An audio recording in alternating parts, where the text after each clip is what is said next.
قانی صاحب، ظاہر ہے جنگ جاری ہے، اس جنگ کے حوالے سے بھی ہم بات کریں گے. پاکستان بہت ایک ایسی پوزیشن میں ہے جس میں پاکستان کے آرمی چیف، پاکستان کے وزیر اعظم سعودی عرب بھی گئے، ان کی کراؤن پرنس سے ملاقات بھی ہوئی. پاکستان یہ بھی کہہ رہا ہے کہ جی ہمارا دفاعی معاہدہ ہے، ہم نہیں چاہتے کہ کسی اسلامی ملک کے خلاف یہ معاہدہ استعمال ہو، مگر بہرحال ہمارا معاہدہ ہے اور ہم نہیں چاہتے ایسی نوبت آئے، ہم چاہتے ہیں کہ جنگ جلدی ختم ہو جائے. جس پوزیشن میں پاکستان ہے، آپ کو کیا امکانات نظر آ رہے ہیں پاکستان کے لیے؟ پاکستان کو ایران کو یہ قائل کرنا پڑے گا کہ وہ عرب ممالک پہ حملے بند کرے. اگر پاکستان ایران پر اثر انداز نہ ہو سکا تو پھر پاکستان کو عرب ممالک سے بالخصوص سعودی عربیہ سے اپنے وعدے پورے کرنے پڑیں گے، اور وہ پاکستان کے لیے بڑا مشکل مقام ہوگا. تو بہتر تو یہی ہے کہ پاکستان کی ساری سفارتی کوششیں اور دیگر کوششیں بھی کہ جن کے ذریعے وہ ایران کو یہ باور کرا سکے کہ پاکستان کے ساتھ بے وجہ ایران کو کسی قسم کا ایک منفی تعلق بنانے کی کوئی ضرورت نہیں ہے. انہیں چاہیے کہ وہ عرب ممالک کے خلاف اپنی کارروائیاں بند کر دیں. اور ایک ایسی صورت میں جس میں اب یہ نظر آ رہا ہے کہ عرب ممالک نے بھی کہا اور ابھی تک عرب ممالک نے ریٹیلیٹ نہیں کیا ہے، اس کے باوجود ایران نے کارروائیاں نہیں روکی، آج بھی زیادہ ہوئی سعودی عرب میں بھی، متحدہ عرب امارات میں بھی. آپ کو لگتا ہے پاکستان کے پاس اتنا انفلوئنس ہے کہ وہ ایران کو سمجھا سکے یا منا سکے؟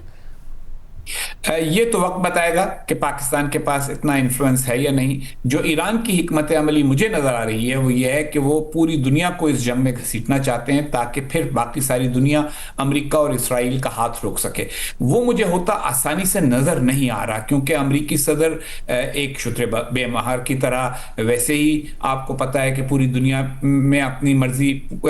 نافذ کرنے کی کوششیں کر رہے ہیں. دوسری طرف اسرائیل کے وزیر اعظم ہیں، ان کا اپنا ایک نقطہ نظر ہے.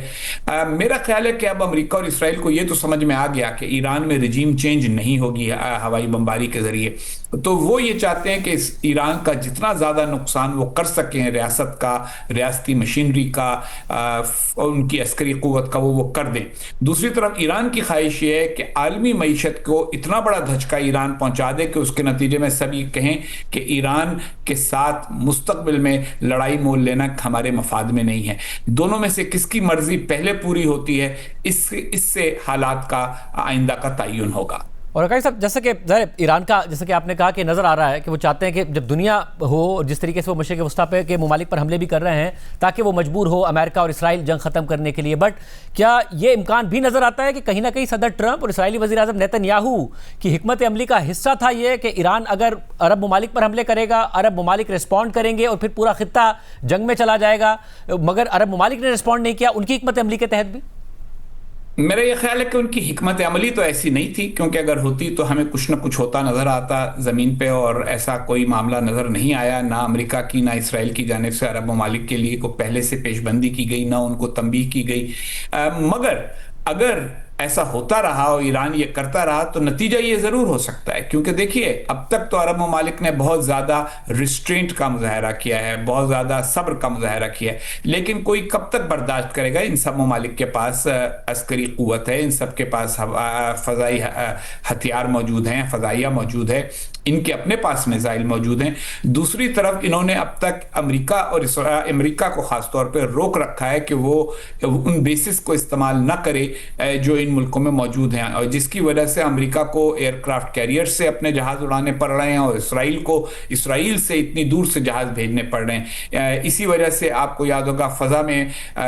تیل بھرنے والا جو جہازوں کے لیے طیارہ تھا وہ کل گرا عراق کے اوپر، کیونکہ وہ طیارے اتنی دور سے آتے ہیں کہ ان میں تیل بھرنا پڑتا ہے فضا میں، ورنہ ان کے اندر تیل ختم ہو جائے. تو یہ مشکلات ان کی جو ہیں وہ ختم ہو جائیں گی اگر عرب ممالک اس جنگ میں شریک ہو گئے. لیکن عرب ممالک کی جانب سے اسلامی برادری اور ایران کو تباہ نہ کرنا اور ایران کے عوام کو نقصان نہ پہنچانا، یہ ایک ہدف ضرور ہے. اور پاکستان میں مجھے پتہ ہے کہ بہت سارے لوگ متشدد جذبات کا اظہار کر رہے ہیں اور بعض لوگ تنقید کر رہے ہیں عرب ممالک کے اوپر، لیکن عرب ممالک جن پر حملہ ہو رہا ہے وہ حملہ آور پر حملہ نہیں کر رہے. یہ میرا خیال ہے کہ ان کا ایک مثبت اقدام ہے. مطلب اور اگر وہ رسپونڈ کرتے ہیں تو یہ کسی ایک کے ہارنے کی صورت میں اس کا نتیجہ نکلے گا یا ایک میوچل ڈسٹرکشن ہو سکتی ہے؟ کیونکہ دونوں ہی ایران کے بھی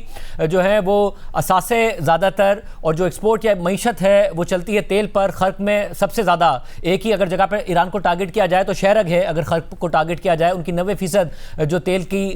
برآمدات ہیں وہ وہاں سے ہوتی ہیں، اور عرب ممالک کا بھی سارا انحصار تقریباً تیل پر ہے، تو دونوں ہی ایک دوسرے کی تیل کی تنصیبات کو تباہ کر سکتے ہیں؟ تیل کی تنصیبات کو تباہ کرنا اتنا آسان نہیں ہوتا، اس کا نتیجہ اتنا خراب ہوتا ہے کہ وہ اتنی آسانی سے ہوتا نہیں، ورنہ آپ کو یاد ہوگا صدام حسین صاحب نے دھمکی دی تھی کہ وہ کویت کی اور اپنی دونوں کی تنصیبات کو آگ لگا دیں گے، اور کچھ کو انہوں نے آگ لگائی بھی تھی، لیکن اتنا آسان یہ ہوگا نہیں۔ لیکن ایران کو زیادہ نقصان پہنچے گا، کیونکہ جب یہ جنگ ختم بھی ہو جائے گی تب بھی عرب ممالک کے دل میں یہ بات رہ جائے گی، یہ کانٹا رہ جائے گا کہ ایران نے ہم پر حملہ کیا، حالانکہ ہم نے ان پر حملہ نہیں کیا تھا اور نہ ہی ہم نے حملہ آور کا ساتھ دیا تھا، لیکن پھر بھی ہم پر صرف یہ ثابت کرنے کے لیے کہ تم ہمارے میزائلوں کی رینج میں ہو اور ہم تم کو نقصان پہنچا سکتے ہیں اگر تم نے امریکہ پر مزید دباؤ نہ ڈالا کہ یہ جنگ ختم کرے، تو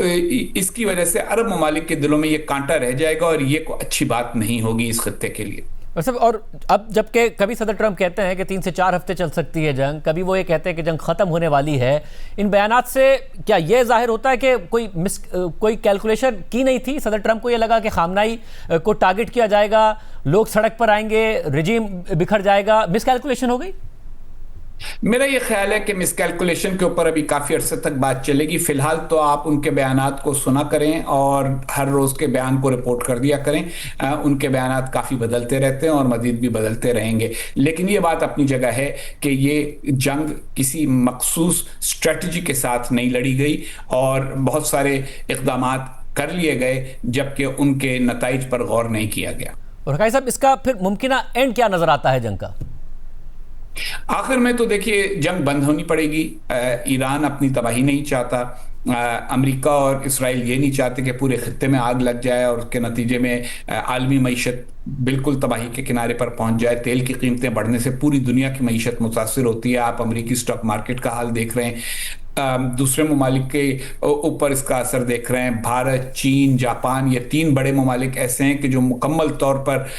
مشرق وسطیٰ کے تیل پر انحصار کرتے ہیں، ان کے لیے سب کے لیے مشکلات پیدا ہونے والی ہیں، ان کی معیشتیں اگر تباہ ہوئیں تو دوسرے ملکوں کی معیشتوں پر بھی اس کا اثر پڑے گا، اس لیے میرا یہ خیال ہے کہ بالآخر کسی نہ کسی مرحلے پر دونوں میں سے کوئی اپنی کامیابی کا اعلان کر کے معاملات کو حل کرنے کی کوشش کرے گا۔ زیادہ امکان یہی ہے کہ ایران کسی مرحلے کے اوپر یہ پیغام دے گا کہ ہم نے یہ ثابت کر دیا کہ تم ہماری حکومت بدل نہیں سکتے، اب بتاؤ کیا ہم سے بات چیت کرنے کو تیار ہو، اور صدر ٹرمپ اس کو کہیں گے کہ یہ ایران نے سرنڈر کر دیا ہے اور میں اس کے اوپر اسی بنیاد پر ان سے بات کرنے کو تیار ہوں اور جنگ بند کر رہا ہوں۔ نتن یاہو ایسا نہیں چاہتے، وہ ایرانی حکومت کی اور ایران کی عسکری صلاحیتوں کی مکمل تباہی چاہتے ہیں، وہ اپنا ہدف حاصل کر سکیں گے یا نہیں مجھے اس کا کوئی یقین نہیں ہے۔